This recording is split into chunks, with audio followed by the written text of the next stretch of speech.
डूंगरपुर कांग्रेस प्रदेशाध्यक्ष गोविंद सिंह डोटासरा आज सोमवार को डूंगरपुर पहुंचे। सर्किट हाउस में कांग्रेस पदाधिकारियों और कार्यकर्ताओं ने उनका स्वागत किया। गोविंद डोटासरा ने राहुल गांधी के सांसद बहाली पर केंद्र की मोदी सरकार पर निशाना साधा। डोटासरा ने कहा कि सत्य को परेशान किया जा सकता है, पराजित नहीं। सत्य की जीत हुई है। कांग्रेस हमेशा से कहती रही है कि सत्य की जीत होगी और यही हुआ। उन्होंने कहा, राहुल गांधी का पूरा परिवार देश हित में शहीद हुआ है और हमेशा संघर्ष करते रहे। राहुल गांधी की सांसदी छीन ली, उनका बंगला छीन लिया, लेकिन वे हमेशा लड़ते रहे। आज उनके सांसद बहाली की गई है तो पूरी कांग्रेस में खुशी का माहौल है। गोविंद डोटासरा ने कहा कि 9 अगस्त को राहुल गांधी आदिवासियों के शहीद स्थल मानगढ़ धाम आ रहे हैं। यहां से पूरे देश के आदिवासियों को संबोधित करेंगे। सीपी जोशी तो खुद विधायक बनने के लिए अपनी सीट तलाश रहे हैं। प्रदेशाध्यक्ष गोविंद डोटासरा ने भाजपा पर निशाना साधते हुए कहा कि सीपी जोशी तो खुद विधायक बनने के लिए अपनी सीट ढूंढ रहे हैं। भ्रष्टाचार के मामले में अभियोजन स्वीकृति के सवाल पर डोटासरा ने कहा कि भाजपा राज में भ्रष्टाचार पर कभी कार्रवाई नहीं हुई है। कांग्रेस की सरकार में 4.5 साल में पेपर लीक में बाबूलाल कटारा के खिलाफ कार्रवाई हो या भाजपा की मुनेश गुर्जर पर कार्रवाई कांग्रेस ने की है। वही सबसे ज्यादा अभियोजन की स्वीकृति भी कांग्रेस ने ही दी है। सितंबर तक जारी होगी कांग्रेस की पहली लिस्ट। विधानसभा चुनावों के टिकट को लेकर डोटासरा ने कहा कि कांग्रेस की ओर से सितंबर महीने तक पहली सूची आ जाएगी। इसके लिए कांग्रेस की ओर से सर्वे किया जा रहा है। कांग्रेस के जिताओ और फील्ड में काम करने वाले उम्मीदवार को टिकट दिया जाएगा। देखिए, हम तो हमेशा कहते थे कि सत्य को परेशान किया जा सकता है, पराजित नहीं किया जा सकता।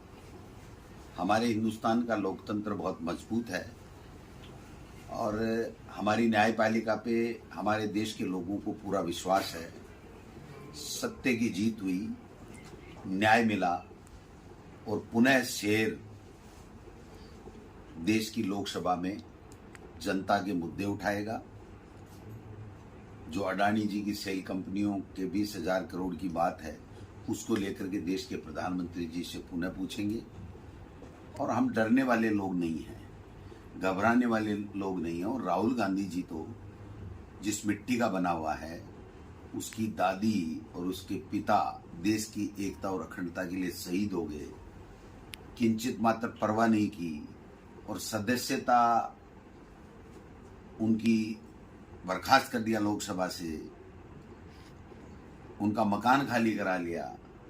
लेकिन उस शख्स ने एक ही बात कही कि देश के लिए मैं मर मिट सकता हूं, देश के लोगों के लिए मैं आवाज उठाता रहूंगा, चाहे मुझे कितना भी परेशान किया जाए।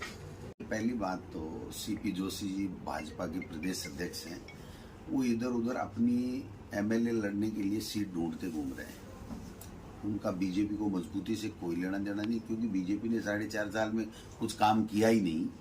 रहा सवाल की अभियोजन स्वीकृति का, आज तक के इतिहास में जितनी बीजेपी ने 5 साल में दी, उतनी तो हमने 4 साल पहले ही दे दी थी।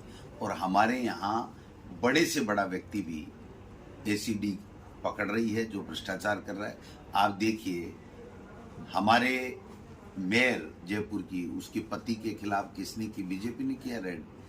आप देखिए, बाबूलाल कटारा जो आरपीएससी का मेंबर था, वो हमारे नियुक्त किया हुआ था। क्या उसके ऊपर जो रेड पड़ी या उसको जो गिरफ्तार किया, क्या केंद्र की सरकार ने किया है?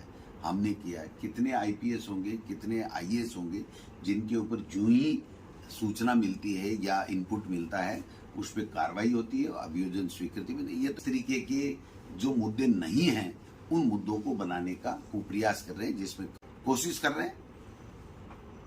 चेष्टा रहेगी हमारी सितंबर में हम लोग पहली सूची जारी करें, लेकिन ये आला कमान का काम है। स्क्रीनिंग कमेटी हमारी गोगोई साहब की अध्यक्षता में बन गई है, तो मैं समझता हूँ कि वो स्क्रीनिंग कमेटी को ये सब काम करना है। हम जो भी हमारे पास इनपुट होगा, सुझाव होगा, वो हम लोग देंगे। और सर्वे चल रहे हैं, ऐसे करवा रही है। जो लोग जीतने वाले होंगे, लोगों के बीच में रहेंगे, लोगों के लिए काम जिन्होंने किया, उन सबको हम लोग आगे करके चुनाव लड़ेंगे।